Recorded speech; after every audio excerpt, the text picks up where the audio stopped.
I wake up, I feel cozy, yeah. Can you hold up? Don't need no coffee yet. Got no makeup. How do you look so fine? Bust up, bust up. How did I make you mine? Stay a minute. Halo teman-teman, kembali lagi di channel YouTube aku, Agustina Ridesi Mermata. Jadi di video kali ini aku akan ngebahas tentang pemberkasan CPNS 2019, yaitu secara elektronik. Ini sudah pasti beda ya dengan di tahun-tahun sebelumnya. Karena kalau di tahun sebelumnya, sama seperti aku tuh harus ke lokasi ujian waktu itu ya. Ini kan beda-beda setiap instansi, tapi kalau kali ini mungkin karena musim wabah ini, untuk mengurangi adanya pertemuan-pertemuan, jadi dibuatlah secara online. Jadi ada ada untungnya juga ya teman-teman, karena dengan cara online ini bisa mengurangi biaya ongkos. Jadi kayak kami dulu kan dari Jambi ke Pekanbaru tuh lokasi ujiannya, terus butuh waktu, butuh penginapan, butuh ongkos, makan, dan lain-lain. Jadi kalau ini kan kalian bisa mengunggahnya, misalnya kalau kalian mau balik kampung dulu, ngurus-ngurus berkasnya, kalian bisa langsung unggah di kampung halaman kalian. Jadi inilah untungnya teman-teman, harus disyukuri semuanya. Sebelum membahas gimana cara membuat daftar riwayat hidup dan membuat dokumen-dokumen yang harus diunggah, jadi di sini aku mau nunjukin pengumuman di KLHK ya teman-teman. Bisa sebagai contoh nantinya. Jadi yang pertama, di sini harus dipersiapkan pas foto terbaru, pakaian formal, dengan latar belakang berwarna merah. Jadi kalau misalnya foto kalian itu masih berlatar belakang berwarna biru, itu harus cepat-cepat diganti backgroundnya. Terus kalau misalnya baju kalian belum dalam keadaan formal, ini nggak perlu harus pakai blazer ya teman-teman. Misalnya kalian pakai baju putih aja juga nggak apa-apa, yang penting formal. Dan jangan lupa ukuran filenya itu maksimal 500 KB. Jadi kalau bisa minimalnya 100 KB ya teman-teman, supaya masih terlihat jelas dan tidak pecah-pecah. Juga formatnya adalah JPG. Jadi kalau misalnya kalian ingin mengurangi ukuran filenya, kalian bisa melihat video yang udah pernah aku unggah sebelumnya ya. Karena itu bermanfaat sekali untuk kalian yang ingin mengubah file maupun yang ingin mengurangi ukuran file tersebut. Jadi langsung ditonton ya teman-teman.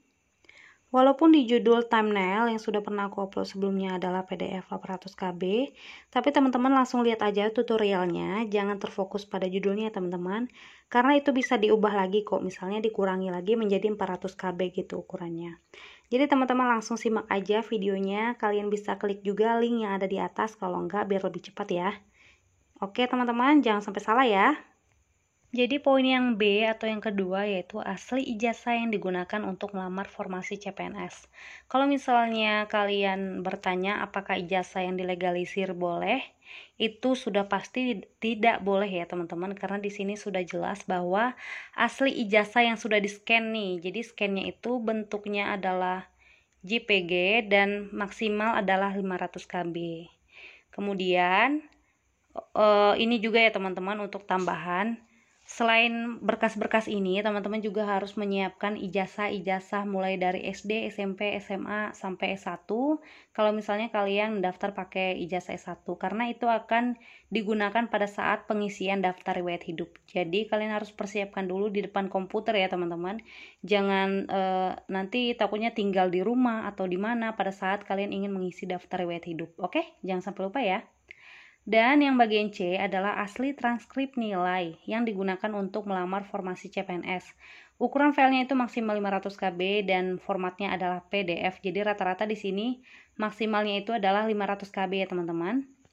Kemudian yang bagian D adalah asli printout daftar riwayat hidup dari laman sscn.bkn.go.id yang akan aku bahas di akhir nanti. Dan harus ditandatangani di atas materai, ukuran juga sama dan tipe filenya adalah PDF. Nah, untuk poin yang E yaitu asli surat pernyataan 5 poin yang ditandatangani oleh peserta yang bersangkutan pada tanggal saat pemberkasan dan bermaterai 6000. Jadi ukuran dan tipe filenya adalah sama, 500 KB dan PDF, di mana template surat pernyataan ini dapat diunduh melalui laman sscn.bkn.go.id. Tapi di dalam ropek.menlhk juga sudah tersedia surat pernyataan 5 poinnya dan ditambah dengan surat pernyataan 3 poin ya kalau nggak salah teman-teman. Jadi teman-teman bisa satuin juga atau dipisahin, terus nanti akan diupload ke daftar riwayat hidup. Karena di sini nggak dijelasin apakah diketik atau ditulis tangan, jadi itu terserah aja ya teman-teman, boleh diketik, boleh ditulis tangan. Tapi kalau mau ditulis tangan harus menggunakan tinta hitam, kemudian harus kapital ya teman-teman, biasanya seperti itu. Sama seperti aku di tahun lalu. Kemudian yang bagian F adalah asli surat keterangan catatan kepolisian atau SKCK yang masih berlaku pada saat pemberkasan. Sama ukurannya dan tipe filenya PDF. Kemudian yang bagian G adalah asli surat keterangan sehat jasmani dan rohani dari dokter rumah sakit pemerintah berstatus PNS yang terbaru dan harus ditandatangani oleh dokter tanggal surat antara tanggal 1 sampai dengan 15 November. Jadi ukuran filenya juga sama ya teman-teman. Jadi teman-teman nanti bisa scan aja ya semuanya. Tapi di sini teman-teman harus memperhatikan tanggal suratnya. Jadi kalau misalnya tanggalnya sebelum tanggal 1 November berarti itu nggak bisa digunakan lagi ya teman-teman. Oh iya, sebelumnya ada nih teman yang nanya apakah surat keterangan sehat jasmani itu yang biasa gitu, yang biasa kita buat. Yang kalau nggak salah harganya itu 20-25 ribu. Tapi ini bukan yang seperti itu ya teman-teman. Jadi setiap rumah sakit pemerintah itu sudah tahu apa aja sih paket-paket tes kesehatan jasmani yang harus mereka lakukan untuk pemberkasan CPNS. Jadi kalian tinggal bilang aja kalian mau membuat surat keterangan sehat jasmani dan rohani, misalnya kalian dari golongan 3A, kayak gitu ya teman-teman. Untuk terkait biaya, teman-teman bisa lihat video aku ini ya. Jadi di sini aku udah bahas kira-kira berapa sih biaya yang dibutuhkan untuk melakukan tes kesehatan jasmani dan rohani. Di sini juga aku mau ngasih tahu ke teman-teman, yaitu pada saat kalian mengurus surat keterangan sehat rohani, kalian disuruh mengerjakan pernyataan, bukan pertanyaan ya, kayak ada 567 kalau nggak salah itu ya, ada 567 pernyataan dan kalian jawab. Dan cara menjawabnya itu harus jujur ya teman-teman, jangan dibuat-buat supaya kalian bisa tahu apakah keadaan rohani kalian itu dalam keadaan sehat. Tapi semoga sehat semua ya teman-teman. Tes kesehatan rohani ini biasanya menggunakan metode MMPI. Nanti kepanjangannya aku taruh di sini ya kalau sempat teman-teman. Tapi waktu aku tes dulu itu ternyata aku nggak harus mengerjakan 567 soal teman-teman di rumah sakit USU. Jadi kalau di sana cuman sekitar 80 atau 90 soal. Nah ternyata itu bisa loh untuk dipakai pada saat pemberkasan CPNS, karena kan di pemberkasan CPNS itu tidak harus diwajibkan dengan metode MMPI. Jadi bisa juga ternyata dengan menggunakan tes kesehatan rohani yang ada di RS USU itu. Jadi ada hanya 80-90 soal dan harganya lebih murah, yaitu 80.000 kalau nggak salah. Jadi promosi ya teman-teman. Tapi kalau misalnya harganya yang untuk tes kesehatan rohani yang 567 pernyataan itu lebih mahal, kalau nggak salah itu 200 berapa gitu ya harganya, 200 ribuan gitu teman-teman. Kan lumayan ya, lebih murah. Untuk poin H, asli surat keterangan tidak mengkonsumsi atau menggunakan narkotika, psikotropika, prekursor, dan zat adiktif lainnya dari rumah sakit pemerintah ya teman-teman. Jangan dari rumah sakit swasta, nanti bisa salah lagi pemberkasannya ya. Jadi tanggalnya juga sama teman-teman, dari tanggal 1 sampai 15 November. Dan ukuran filenya itu adalah 500 KB dengan tipe file PDF. Jadi kalau misalnya filenya itu ada 5 lembar atau 4 lembar ya kalian satukan aja gitu kan dengan format PDF dengan ukuran 500 KB.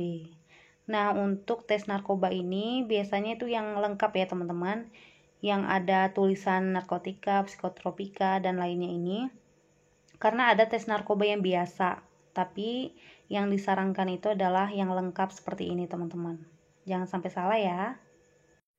Nah, poin yang terakhir adalah bukti pengalaman kerja di instansi pemerintah yang telah dilegalisir oleh pejabat yang berwenang apabila memiliki masa kerja. Ukuran filenya sama dan tipe filenya juga PDF.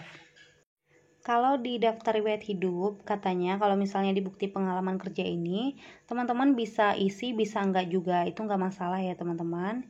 Tapi kalau misalnya kalian mau mengisi, itu lebih bagus sih ya. Nah, sekarang aku mau ngasih tahu gimana caranya untuk membuat daftar riwayat hidup. Jadi teman-teman bisa login aja di sscn.bkn.go.id. Kemudian nanti teman-teman bisa melihat tampilan seperti ini. Jadi kalau misalnya kalian mau melanjutkan pengisian daftar riwayat hidup dan pemberkasan CPNS, kalian klik aja ya. Kemudian kalian klik yang bagian merah ini, yaitu pengisian daftar riwayat hidup. Tapi kalau misalnya kalian ingin mengundurkan diri, tapi semoga enggak ya, karena udah sejauh ini loh. Kalian bisa klik tidak, saya ingin mengundurkan diri. Kalau misalnya kalian ingin mengundurkan diri, tapi jangan lupa juga untuk unggah surat pengunduran diri Anda. Mana tahu kan ada keadaan yang dimana kalian harus mengundurkan diri juga ya. Udah, itu kan pilihan kalian ya teman-teman. Terus diunggah suratnya. Tapi kalau misalnya kalian mau lanjut, kalian bisa klik iya. Oh ya teman-teman, untuk cara membuat daftar riwayat hidupnya sebenarnya sudah dijelaskan di YouTube ASN Kini Beda. Tapi di sini aku mau menjelaskan poin-poin yang paling penting menurut pengalaman aku di tahun sebelumnya. Dan semoga itu juga bisa bermanfaat untuk kalian walaupun sekarang kalian melakukan pemberkasannya secara elektronik. Untuk mengisi keterangan lainnya, yaitu ciri-ciri ya teman-teman, ada rambut, ada bentuk rambut, ada bentuk muka, warna kulit, kalau bisa itu disamakan dengan waktu kalian mengurus SKCK supaya bisa sama ya antara SKCK dengan keterangan lainnya yang sesuai dengan ciri-ciri kalian. Nah, di sini perlu dijelaskan lagi ya teman-teman untuk di poin pendidikan. Jadi kalian harus mengisi data pendidikan yang jelas, di mana akreditasinya apa saat lulus, kemudian tempatnya di mana, gelar depannya apa, dan gelar belakangnya apa. Jadi itu harus jelas ya teman-teman. Dan kalau misalnya kalian mau menambahkan pendidikan, kalian misalnya kan lulusan sarjana atau S1, jadi kalian harus tambahkan pendidikan itu, riwayat pendidikan itu mulai dari SD sampai SMA aja gitu teman-teman. Walaupun kalian misalnya lulusan S2, ijazah S2 nya itu nggak usah dicantumkan di dalam daftar riwayat hidup ini. Seperti itu ya teman-teman, ini jangan sampai lupa ya. Nah, sebelumnya ada yang nanya nih di Instagram aku, yang DM, Kak gimana sih caranya untuk mengetahui akreditasi dari SD sampai SMA? Apalagi itu udah lama ya, jadi waktu aku di tahun lalu sih aku juga bingung gimana sih caranya untuk mengetahui akreditasi ini. Tapi waktu itu kan aku nggak secara elektronik ya teman-teman, dan nggak wajib diisi, jadi aku kosongin juga bisa. Tapi karena di sini wajib diisi, teman-teman coba aku saranin bikin strip aja dulu, mana tahu bisa ya teman-teman. Semoga berhasil ya. Nah, ini juga menurut aku sangat penting ya teman-teman, karena kemarin ada yang nanya juga, Kak gimana sih caranya mengisi kolom misalnya seperti surat keterangan sehat jasmani dan rohani, apakah cuman sehat jasmaninya aja atau sehat rohaninya aja gitu. Jadi karena misalnya di sini ada 2 surat, jadi teman-teman bikin aja di sini 2 surat, 2 nomor surat maksudnya. Terus di tanggal surat ini kalau misalnya nanti teman-teman cuma bisa mengisi 1 tanggal aja, ya udah isi aja 1 tanggal, baik yang jasmani atau yang rohani. Mana tahu kan kalian beda rumah sakit ya, sama seperti aku di tahun lalu. Aku itu tesnya itu 2 kali, maksudnya 2 rumah sakit ya. Karena yang pertama di rumah sakit di kampung aku itu nggak bisa tes rohani, jadi aku harus ke Medan waktu itu untuk tes rohaninya.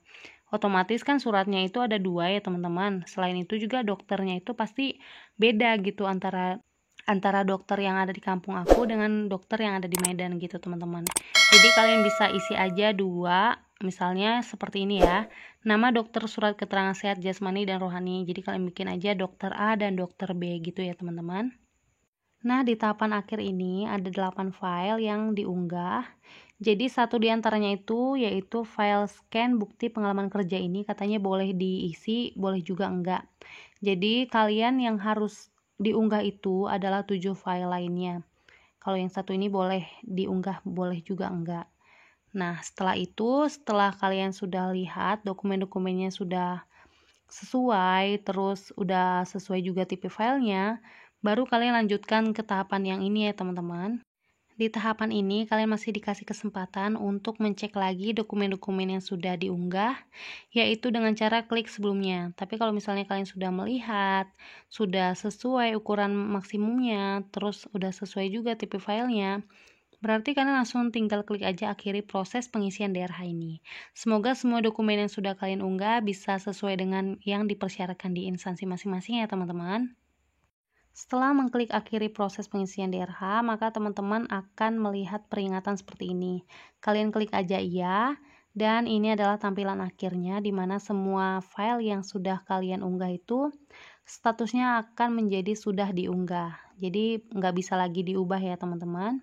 Tapi sebelum pengunggahan ini, teman-teman harus bisa melihat kondisi sinyal yang ada di sekitar kalian supaya pada saat pengunggahan itu nggak putus-putus atau mengulang-ulang lagi ya teman-teman. Ini harus sangat diperhatikan.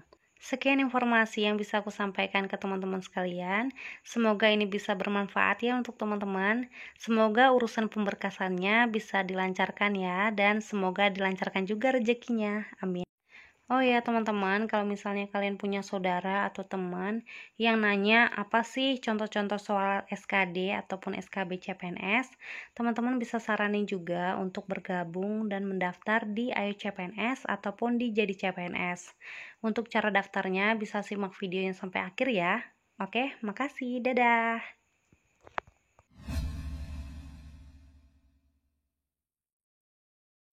Untuk mendaftar di Ayo CPNS, teman-teman bisa klik aja link yang ada di kolom deskripsi, kemudian teman-teman isi namanya, alamat email, nomor HP, password dan konfirmasi password, serta kode promo Agustina supaya teman-teman bisa irit 26.000.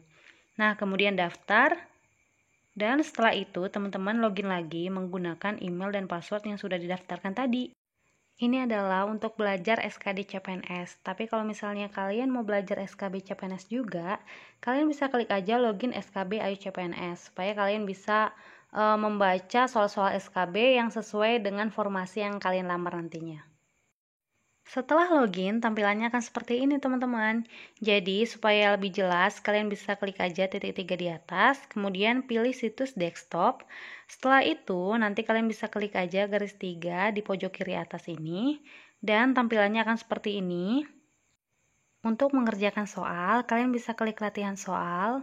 Jadi, kalau misalnya kalian belum upgrade akunnya, nanti soalnya nggak akan sebanyak seperti ini teman-teman. Tapi kalau misalnya kalian sudah mengupgrade akunnya, kalian bisa mendapatkan soal lebih banyak lagi dan pembahasannya juga tentunya.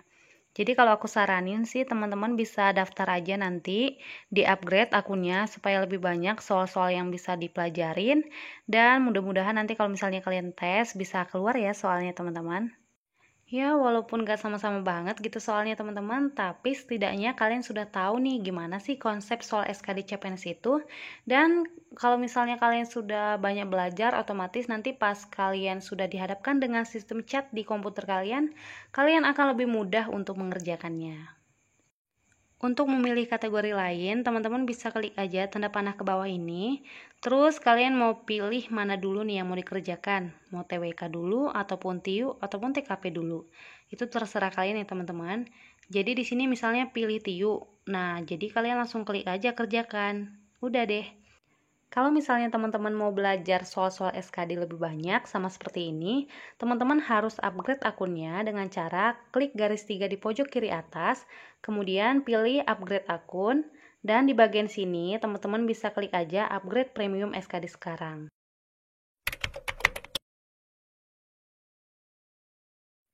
Untuk mendaftar di Jadi CPNS, kalian juga bisa klik link yang ada di kolom deskripsi video ini. Kemudian kalian bisa klik aja daftar sekarang.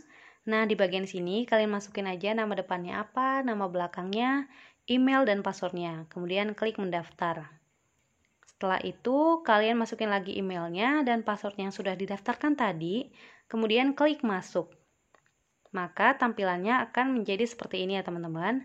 Kalau misalnya kalian mau membeli paket, mau SKD ataupun SKB, kalian bisa klik aja pembelian paket soal di bagian sini. Nanti di sini akan muncul SKD dan SKB. Jadi kalau misalnya mau yang SKD dulu, kalian bisa klik aja SKD. Setelah diklik nanti tampilannya akan seperti ini. Kemudian scroll aja ke bagian bawah. Nanti di bagian bawah itu ada tulisan kode referral. Kalian ketik aja di sini Agustina supaya kalian bisa mendapatkan potongan harga hingga 27.000. Setelah ditulis Agustina, kalian langsung klik aja gunakan kode hingga muncul di bagian atas ini nanti warna hijau yang tulisannya adalah kode referral valid. Itu artinya kode referralnya sudah aktif ya teman-teman, dan kalian bisa mendapatkan potongan 27.000. Jadi kalian cukup membayar 99.000 aja.